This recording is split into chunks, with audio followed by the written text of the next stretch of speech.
కర్ణాటక ముఖ్యమంత్రి సిద్ధరామయ్య మీద కేసు నమోదు చేయమని ఇచ్చినటువంటి ఆదేశాలతో లోకాయుక్త చర్యలు ప్రారంభించింది. మైసూరు నగరాభివృద్ధి సంస్థల స్థలాల పంపిణీ అక్రమాల్లో కర్ణాటక ముఖ్యమంత్రి సిద్ధరామయ్య మీద ఆ రాష్ట్రంలో కేసు నమోదైంది. మైసూరు లోకాయుక్త ఎస్పీ ఉదేష్ శుక్రవారం ఈ కేసు నమోదు చేశారు. 3 అక్రమాల మీద విచారణ చేపట్టిన సంబంధిత కోర్టు 3 నెలల్లో సమగ్ర నివేదిక ఇవ్వాలని ఇటీవల లోకాయుక్తను ఆదేశించిన క్రమంలో ఈ చర్యలు చేపట్టారు. సమాచార హక్కు కార్యకర్త స్నేహమయ్య కృష్ణ చేసిన ఫిర్యాదు మీద విచారణ చేపట్టిన కోర్టు ఈ తీర్పు వెల్లడించిన విషయం తెలిసింది.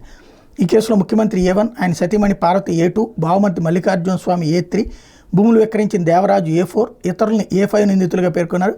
సీఎం మీద భూ ఆక్రమణల నియంత్రణ, అవినీతి నిరోధక, ఫోర్జరీ, బినామీ ఆస్తుల పరిరక్షణ, అధికార దుర్వినియోగం తదితర అభియోగాల కింద పలు సెక్షన్లు పెట్టారు. ఈ క్రమంలో తన రాజీనామా కోసం విపక్షాలు చేస్తున్న డిమాండ్లని శుక్రవారం ఉదయం సిద్ధరామయ్య స్పందించారు. గోద్రా కేసులో ఆనాటి గుజరాత్ సీఎం నరేంద్ర మోడీ రాజీనామా చేశారా, అక్రమ గనుల తవ్వకాల కేసులో బెయిల్ మీద ఉన్న కేంద్ర మంత్రి కుమారస్వామి నుంచి ప్రధాని రాజీనామా కోరారా అంటూ ప్రశ్నించారు. తాను తప్పు చేయలేదని రాజీనామా చెయ్యనని స్పష్టం చేశారు.